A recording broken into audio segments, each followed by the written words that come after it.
So mga kajak, nandito kami sa Pangasinan. Layo, no?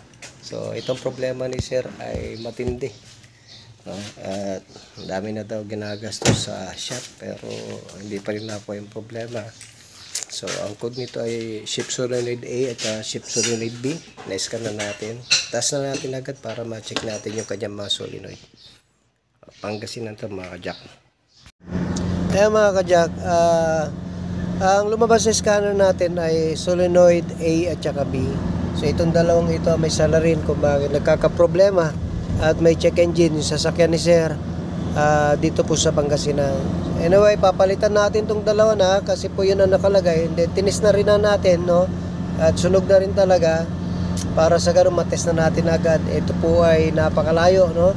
Sa Pangasinan pa namin talaga pinuntahan at dinaanan namin dahil meron din pa kami isang pinuntahan na Ford Ranger din naman. So ito mga kajak, palitan natin. So ito mga kajak, Toyota Vios, ginagawa natin, Pangasinan. Layo, pero okay lang. Mga kajak, kinakabitan na natin. So ito mga kajak, dinudukot lang natin mga solenoid at madali naman dukutin yung mga yan dyan. Mayroong mga iba lang na mahirap dukutin, kailangan mo pang ibaba yung ball body. Pero ito mabilis na naman natin madukot, mabilis na rin natin ibalik. So make sure na may proper tools lang tayo na gamit at alam natin kung ano yung mga babaklasin natin. So ito mga kajak, binalik natin, magagandang klase na surplus, kulay green na green pa, unlike yung mga dati niyang solenoid talagang sunog na rin. Pero matetest naman natin ito agad mga kajak na pag pinaandar na natin at mismo may-ari, lagi natin pinagtetest para sa ganun siya mismo ang makakaramdam na meron ng pagbabago yung tinatawag na transmission niya. Okay, so itest na natin maya maya mga kajak at observe natin. Kajak, start na tayo ulit. Kanina may nabasa tayong ship solenoid A at saka ship solenoid B. So may check engine yan kanina at ito po ay check na natin ngayon, paandarin natin. Mark, alisin mo muna. Check natin, kanina may check engine. Tignan natin kung wala na. Start tayo. Ayun, wala na. Hindi ka ba nagtanggal ng battery? Nagtanggal? Tanggal po. Wala na tayong check engine. Ayos na, scan tayo kung may lalabas pa. So mga kajak, okay na. Kanina pag nilagay mo sa D, talagang grabe yung palag ng makina at sobrang vibrate, no? Napalitan na natin ng dalawang solenoid A at B. I-test drive na natin.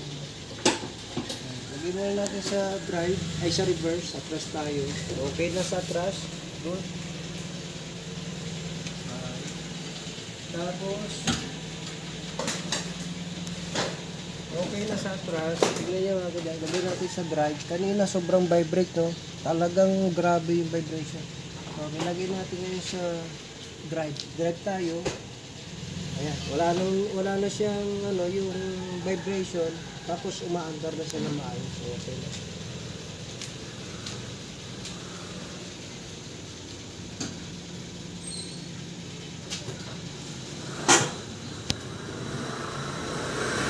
Yan, si sir, okay na.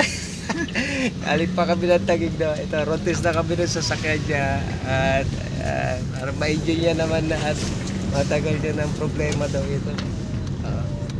Yan, sir So, wala nang check engine.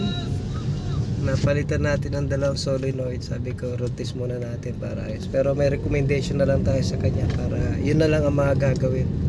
Sa makina sir, wala namang problema? Walang problema sir. Okay. Iba na yung hatak. Ibang hatak, malakas. Dati talagang pipigayin ko to Oo. Sobra. Gumanda na sir? Oo, ang ganda. Parang bago. Pero at saka B kasi yung lumabas sa scanner natin. Kaya pinagsabay ko na. Malayo rin kasi, mamaya. Ilan bang solenoid ang meron nito? 5 yan sir, 5. So yung kadalasan bibigay yan 2. Tapos yung engine support, the driver side, medyo palitin na rin. engine support. Engine support. Tapos ano pa? Engine support, fuel filter lang, at saka kulang ng langis ang nilagay. Kulang na 1 litro. Wala naman akong dalang langis na. Kay okay lang po ba yung petrol? Mabilis na response niya. Oo. yung recommendation natin, kulang ng ATF ang nilagay. Nilagay lang nila ay kulang ng 1 litro. So, Dadagdagan ko na lang, sir. dagdagan na lang, madali naman na yan. Okay Parang na. may ETF dyan, sir. Sa akin. Meron kayong dala dyan. Oo. Kasi, yan na. Okay na. Okay nga, sir. Pinipiga ko. Ganda ng response. Parang Yung dati.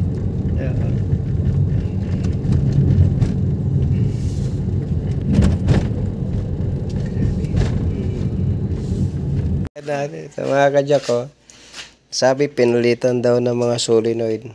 Alam nyo, sa tagal ko naggagawa ng BIOS, walang ganitong klaseng solenoid ang BIOS. Pinalitan daw nila ng ganito. So sinisingil sila, napakalaki. Nako po, nakakalungkot naman. Salbahe.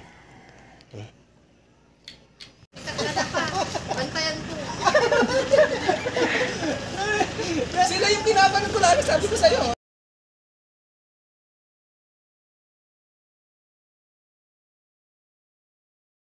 Mga kadyak, tapos na kami maggawa ng sasakyan sa may Kayampang. Eto, mayroon kami nadaanan dito sa may, ano ba yung lugar na? Talos Patang. Ha? Talos Patang, Malasiki. Talos Patang. Okay, sa Talos Patang. Okay. Ayan, ang sarap ng pagkain nila. Kung merong diwata sa atin sa Maynila, meron sila dito, mga kadyak. Kita yung pagkain nila, nako. Talagang pupunuin nila yan. Lagi pumupunta yung bata, pinupuno niya yung sabaw namin. Tinitignan niya yung mga pagkain namin. Kung wala na mga kanin, talagang bubusugin ka dito. Ay, mga kadyak ko. Kaya sila ate, mayon.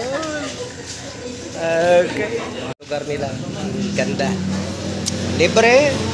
Kung merong diwata sa Maynila, dito may Talos Patang. Ayan. Jaco Portrait Auto Care. Kadyak ko. Grabe. Tignan nyo naman. Hinantok na sa kakakain. Ang kagandahan dito, yung iba natin nakakain ng mga ganito klaseng pagkain. Puro taba-taba, puro malaman loob. Pero dito masarap.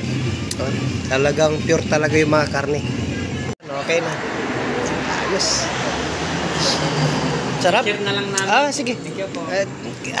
I-search mo na lang sa Jaco Portraits, ha. Ayan. Ayan po, Jaco po. Yun, pigar. Meron din sila. Sarap. Sarap.